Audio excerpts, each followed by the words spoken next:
Welcome to Justice Throne. We appreciate all our viewers worldwide. Kindly tell us in the comments where you are watching from. We would like to hear from you. He called him a thug, shoved him against the hood like trash, but when he ran his name through the system, everything went still. The red and blue lights strobed across the windshield like a heartbeat skipping out of rhythm. Malik Ellison's hands were at 10 and 2, just like his mother taught him. The car still smelled faintly like the plastic from the dealership, a black Audi his mom had leased for him after his scholarship letter came in. He hadn't even broken the speed limit, just a right turn at a stop sign.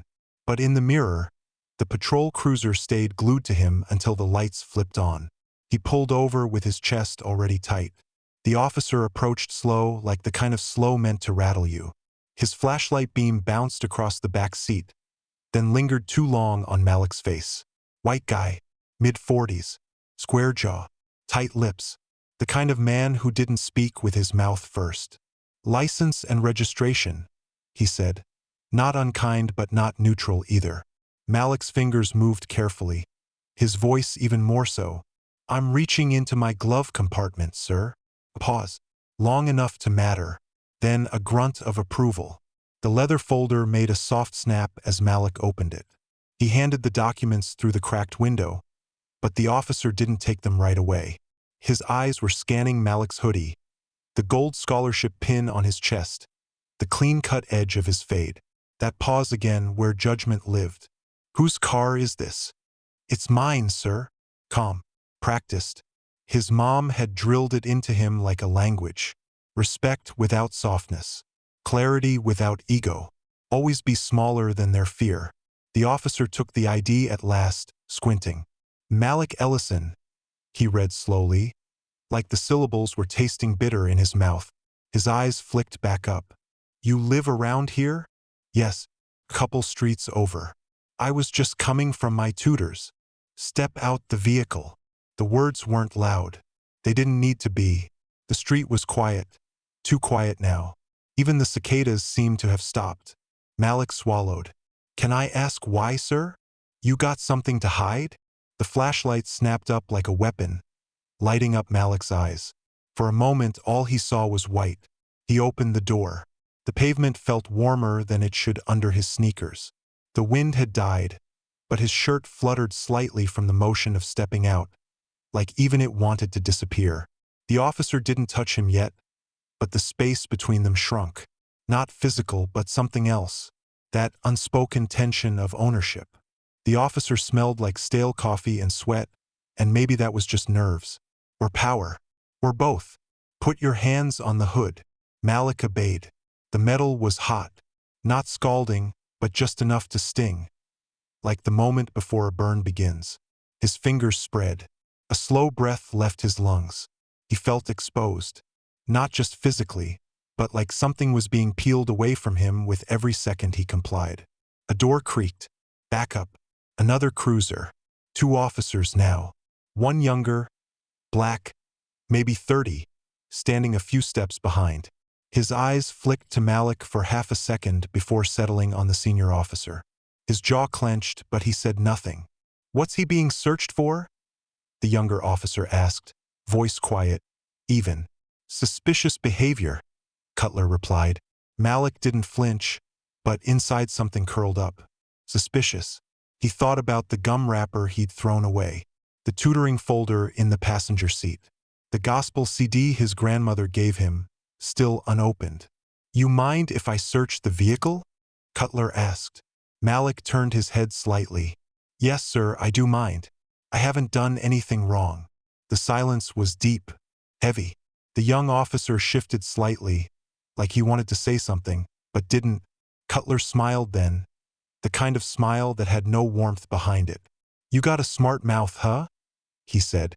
Then he leaned in just a little too close. You sure this ain't a stolen ride? And just like that, the air cracked. Because Malik didn't answer. Not because he was afraid, but because the badge scanner on Cutler's hip had just pinged.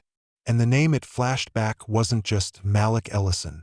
It was Mayor Celeste Ellison, emergency contact. Mother. Cutler's hand froze in midair. He looked at the scanner. looked again, and suddenly, everything changed. But not for the better, because now, he knew exactly who Malik was, and that made him even more dangerous. Cutler's thumb hovered over his radio. His jaw twitched like something inside him was short-circuiting. The badge scanner still blinked with the mayor's name, glowing like an exposed wire. The air changed, not lighter, just sharper, like the space between lightning and thunder. Malik hadn't moved. He just watched. "Stay here," Cutler muttered. He walked back toward his cruiser, fast but controlled. Not a retreat, a calculation. Malik slowly stood upright, palms still open at his sides, heart pounding like the bass of a war drum in his chest. The younger black officer, nameplate reading Reynolds, stepped closer, just a hair. Enough to notice, not enough to challenge. "You all right?" Reynolds asked under his breath. Malik nodded once, the way you do when the truth won't make you safer. He could hear Cutler inside the squad car now, the door still open, muttering something into the radio. It wasn't just the name that got him spooked. It was the implications. A police report with that last name could end a man's career.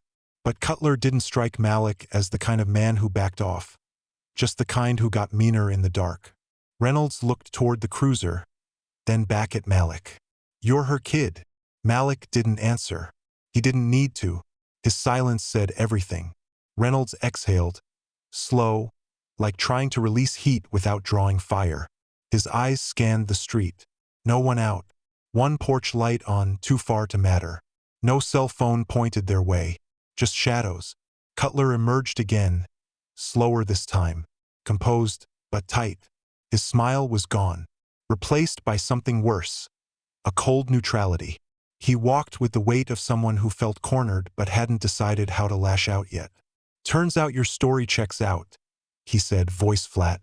"You can go." Just like that. No apology. No shift in stance. Just an abrupt release, like the slam of a prison gate in reverse. Malik stared at him. Not moving. Not yet. "I can go," he repeated. Cutler's eyes narrowed. "You deaf, son?" Reynolds stepped in, not with force, but presence. "Sergeant, I think we should." Cutler shot him a glare that said shut it. "He's free to go." Ain't that what he wanted? Malik looked down at his hands. They were trembling slightly, not with fear anymore, but something harder to swallow. Something he'd seen in his mother's eyes after every city hall fight. Rage dressed in restraint. He walked slowly toward his car, each step deliberate. The door clicked open and he slid inside, but didn't start the engine. Cutler was still standing there. Reynolds lingered near the rear of the car, watching, maybe waiting. Malik looked through the windshield, the lights no longer flashing, but their ghost still danced in his vision. He reached for his phone.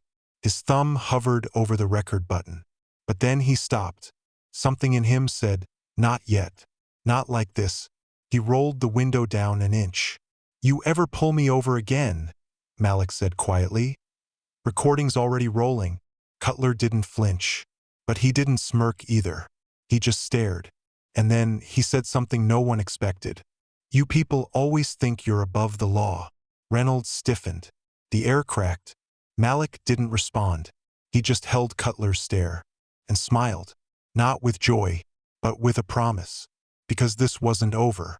Not by a long shot. Malik didn't peel out. He didn't even rush. The Audi pulled away like it had nothing to prove. But in the rearview mirror, Cutler stood frozen, the whites of his knuckles showing against the black of his belt. Reynolds didn't move either, just watched the taillights fade into the night, then turned toward his sergeant with something unreadable in his eyes.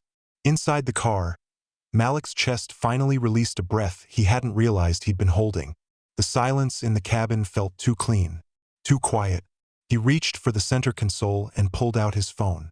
No music, just one tap, and the voice memo app blinked open. He hit record, then placed the phone on the passenger seat like it was a witness. He didn't call his mother. Not yet. Not while his hands were still shaking and his pride was trying to find a place to land. Instead, he turned off onto a nearby side street and parked beneath a dying street lamp. The The soft orange light flickered overhead like it couldn't decide if it should stay on or not. He stared at his reflection in the rearview mirror. Just a kid. A scholarship kid. A chess player. A choir tenor. A mayor's son. But none of that had mattered. Not for those first few minutes. The wrong hoodie, the wrong zip code, the wrong skin, and he was back to being a threat. His fingers trembled as they pulled down the visor mirror. He looked himself in the eye. "Don't forget," he whispered. "Don't you ever forget what that felt like." Back at the scene, Cutler holstered his radio with a hard click. "Write it up as a routine stop," he barked, turning toward Reynolds. Suspicious turn, driver matched suspect description. End of story. Reynolds didn't nod, didn't move. "You gonna file that, or should I?" Cutler's eyes narrowed. "You got a problem, officer?" Reynolds hesitated, just long enough for the pause to say yes. "That kid wasn't doing anything." Cutler stepped forward. Not loud, but close. "He fits a profile. I don't need your approval to do my job." "No," Reynolds said slowly. "But you need a reason. And you didn't have one tonight." The silence between them stretched. Two cops in the dark, uniforms matching, morals clashing. Cutler's nostrils flared. "Watch yourself, rookie." Reynolds said nothing, but his hand went to his body cam. Not to turn it on, it had never been off. Cutler's eyes flicked to it, saw the light, the slow, blinking red. His mouth opened, then closed. For the first time tonight, he looked afraid. A soft ding from Reynolds' phone broke the moment. A new message. Just one line.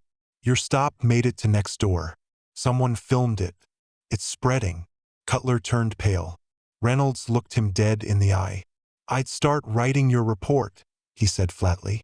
Truthfully, Malik was still parked under the street lamp when his phone buzzed. A notification. Then another. His heart skipped. He unlocked it. Neighborhood watch group post. Cop roughed up a young black driver. Until he realized who he was. Uploaded 3 minutes ago. 12.3K views. Comments exploding. Malik stared at the screen. And for the first time since the stop began, he smiled. The viral post had a low angle. Shaky. Shot through a neighbor's blinds. But the audio was clear. "Cutler, get out of the car," slowly. "Malik, I haven't done anything, sir." "Cutler, you match the description." "Malik, what description?" "Cutler." Pause. "Don't get smart." Malik sat in the car, listening to himself exist under suspicion, watching thousands of strangers comment, some angry, some defensive, some too familiar with the script. But a few stood out. That kid's voice never shook once. Why was he even pulled over? Wait, Ellison? Is that Mayor Ellison's son? The story was no longer just his. It was ours. A mirror. A question. And Cutler? He was inside the station now, scrubbing through policy logs. "I'm not getting fired over this," he muttered to himself. He was mouthy. That's enough for reasonable suspicion. But then he saw it. Reynolds had already uploaded his bodycam footage to the internal server. Timestamped. Unedited. And there it was. That line. That line he couldn't take back. "You people always think you're above the law." He stared at it, knowing it wouldn't survive daylight. Down the hall, Reynolds was typing his report. Plain. Factual. No embellishments. But every word rang like a verdict. A tap on the glass behind him. Malik. He'd walked into the precinct. Alone. No mother. No camera crew. Just the quiet steel of someone who knew exactly who he was. Reynolds opened the door. "You sure you want to be here?" "I'm not here to file anything," Malik said calmly. "I just came to thank you for not turning it off." Reynolds blinked. "You saw it?" Malik nodded. "Yeah, and so did about 60,000 other people." Silence stretched. Then Malik added, "My mom doesn't know yet, but she will." Reynolds looked down, then back up. "You want me to testify?" Malik shook his head. "Not yet. The video's loud enough. I just needed to look the system in the face before it changes me." As Malik turned to leave, Cutler stepped out from a side door. Their eyes locked. "No yelling. No threats. just silence. But in that silence, something fractured. Cutler looked away first. Malik walked past him without a word. But as the door closed behind him, he whispered to himself, "I know who I am. And now so do you." Back in the parking lot, he sat in his car, pulled up the video again, and finally sent it to his mother. He knew what would happen next. Press conferences, camera flashes, headlines. But tonight, he'd already won. Because sometimes the loudest power comes from the quietest resistance. What would you have done in Malik's shoes?